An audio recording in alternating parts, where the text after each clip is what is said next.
The moment the news hit Montecito, everything around Prince Harry shifted like the air before a storm. One message, one whisper, one cold warning from across the ocean, and suddenly Prince Harry wasn't a calm California father heading to school runs and farmers market mornings. No. Prince Harry turned into a man racing against time. A man who felt the ground break open under his feet. Because what Prince Harry heard wasn't gossip. It wasn't rumor. It wasn't some tabloid headline to laugh at.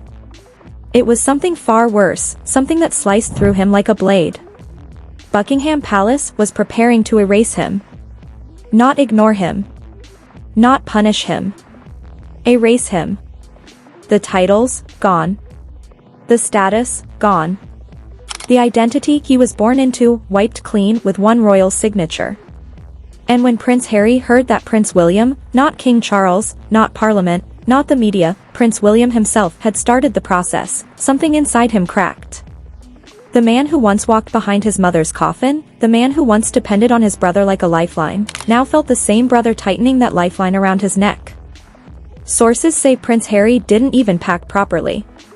He rushed through the Montecito house in a panic, grabbing nothing but a jacket and a passport. No staff. No PR.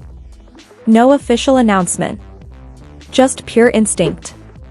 The same instinct every human feels when survival kicks in. He needed to get home. He needed to face them. He needed to stop whatever Prince William had set in motion. Because the truth hit him fast. If this paperwork was real, if this procedure had already started, if the palace lawyers were already sharpening their pens, it might already be too late. Prince Harry booked the jet so fast that even the crew thought something was wrong. And there was something wrong. Something deeply wrong. Because for the first time in his life, Prince Harry wasn't flying home as a prince. He wasn't flying home as family. He was flying home as a man fighting for the last piece of his identity. Meanwhile in London, the atmosphere inside Buckingham Palace had turned ice cold. Staff weren't whispering. They were holding their breath. Because everyone knew the same uncomfortable truth. King Charles was too unwell to fight any battle, and when the king weakens, the heir steps forward. And Prince William didn't just step forward, Prince William took control. Behind those palace doors, advisors say Prince William had reached a breaking point. Scandals, memoirs, interviews, Netflix deals, tell-alls, every headline dragged the monarchy deeper into public humiliation. And when you mix humiliation with power, the result is always deadly. Prince William wasn't sentimental. Prince William wasn't emotional. Prince William wasn't waiting for the throne. Prince William had started acting like he already wore the crown. He called meetings without consulting his father. He pulled legal teams into late-night sessions. He reviewed constitutional clauses like someone preparing for war. And that war had one clear target, the names, Duke and Duchess of Sussex. The plan was ruthless. The logic was cold. The timing was perfect. First remove Prince Andrew's remaining privileges to establish a legal precedent. Then move the same process toward Prince Harry and Meghan. Then rewrite royal protocol so no one could accuse him of revenge. It wasn't personal. It was strategic. It was survival. At least, that's what Prince William told himself. But here's the part the public never sees. Even palace walls tremble when a future king decides to burn bridges inside his own bloodline. Staff could feel it. Advisors could feel it.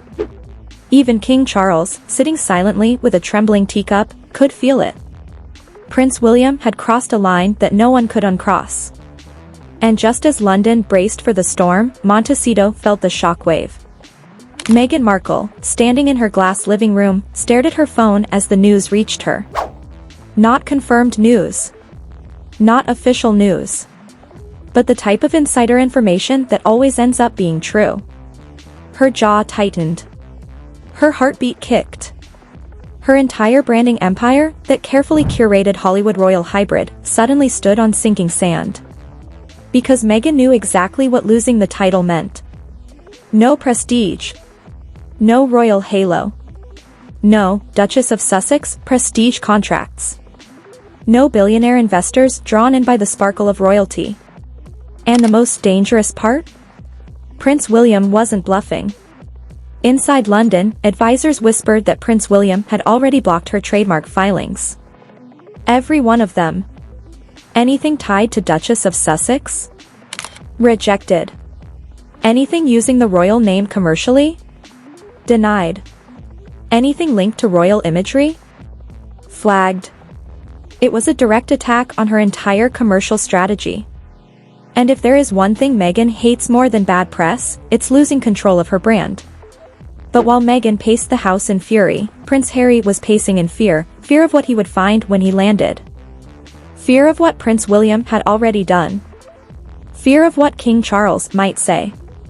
Because this time, no one in the palace was offering him a warm welcome. No staff waiting with umbrellas. No coordinated photos. No acknowledgements. No signal from the balcony. Nothing. Silence. Dangerous silence. The kind of silence that means decisions were already made behind closed doors. When the jet cut through the clouds, Prince Harry stared out the window at the city he once called home. The city where he grew up. The city where he buried his mother. The city where he made promises he never thought he'd break. This time, he wasn't landing as a royal. He wasn't landing as a son. He wasn't even landing as a brother. He was landing as a man trying to stop his own erasure. Because back in London, behind thick palace walls, a future king had already decided, this family doesn't have room for mistakes anymore. This monarchy doesn't have space for scandals anymore. This dynasty doesn't have patience for rebellion anymore. And Prince William, with that cold, sharp determination in his eyes, wasn't waiting for any throne. He was acting like the throne was already his. When Prince Harry stepped off that jet, the air around him didn't feel like home. It felt like judgment. Even the wind at Heathrow felt different, colder, sharper, like London itself was preparing for something catastrophic. There were no crowds waiting for his arrival, no smiling staff, no royal cars lined up. Just a single driver who didn't make eye contact, didn't offer a greeting, didn't even say, "Welcome back, sir." Because this time, Prince Harry wasn't returning as a prince. He was returning as a man who might already be erased. As the car moved through London, Prince Harry watched the landmarks pass by, the palace gates, the old offices, the familiar streets, and he felt every memory hit him like a punch. His childhood. His mother. His military service. Every sacrifice. Every moment that tied him to this land. And now the same land was preparing to cut him loose. Inside Buckingham Palace, the tension was suffocating. Staff walked on eggshells. Whispered conversations stopped whenever Prince William entered a room. Because everyone knew that whatever meeting was about to happen could change royal history forever. Behind a closed door, King Charles sat alone, face pale, hands trembling slightly. His illness had drained him, softened him, made him quieter than ever. The father inside him wanted peace. But the king inside him wanted stability. And stability, right now, meant letting Prince William lead. When Prince Harry finally entered the palace, he expected some warmth, any warmth. A nod. A look. A hint of affection. He got nothing. Just two men waiting for him. One was a father who looked like he was breaking piece by piece. The other was a brother whose expression was carved out of stone. The silence between them was so heavy it felt like the walls could crack under its weight. Prince Charles spoke first, but his voice was barely a whisper. A tired whisper. A defeated whisper. A whisper of a man who had run out of ways to fix his family. But Prince William didn't whisper. Prince William looked directly at his brother, no empathy, no hesitation, and got straight to the point. Not about family. Not about childhood. Not about forgiveness. But about consequences. He laid out the conversation like a business meeting. Like a CEO addressing an employee who had crossed every line imaginable. The memoir. The interviews. The Netflix deals. The accusations. The leaks. The public attacks. The damage to the royal brand. Every sentence hit Prince Harry like a blow. And then Prince William made it clear, the monarchy was bleeding, and someone had to be held accountable. To him, it wasn't personal. It was necessary. It was survival. Prince Harry tried to speak, tried to explain, tried to apologize, tried to reach the brother he once knew. But the moment he said, "We're still family," Prince William cut him off with a look so cold it froze the room. Because in Prince William's mind, they were not brothers anymore. Not after the interviews. Not after the book. Not after the accusations. Not after the public humiliation. To Prince William, Prince Harry wasn't family. He was a liability. And liabilities get removed. The conditions were brutal. If Prince Harry wanted the titles to stay, he had to disappear from the public conversation. No more interviews. No more deals. No more memoirs. No more speaking about the monarchy in any form. He had to detach from Meghan's branding projects, avoid commercializing their names, and stop using royal connections for profit. In other words, he had to become invisible. Prince Harry couldn't believe what he was hearing. This wasn't negotiation. This wasn't reconciliation. This was punishment wrapped in royal protocol. And the worst part? King Charles didn't stop it. He didn't interrupt. He didn't defend his youngest son. He let Prince William speak. He let Prince William lead. He let Prince William decide. Because even the king knew the truth, the monarchy didn't have room for emotional decisions anymore. And as that reality sank in, something inside Prince Harry shattered.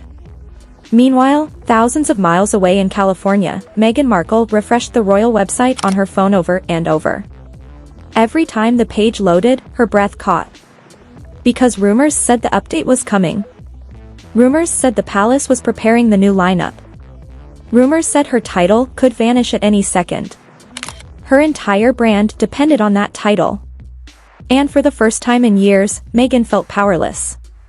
Back inside the palace, after hours of tension, the meeting ended with nothing resolved. Prince Harry stood there staring at two men who were no longer his allies. One too weak to fight. One too determined to bend. And as he walked toward the exit, the silence followed him like a shadow. No hug. No handshake. No goodbye. Just a door closing behind him.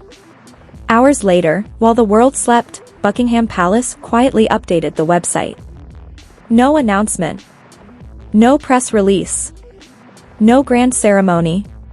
Just one click. One click that erased the Duke and Duchess of Sussex from their royal positions.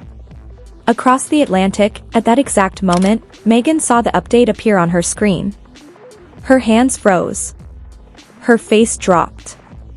The title she built her empire on, gone. The royal shield she used for credibility, gone. The brand she shaped around her name, fractured.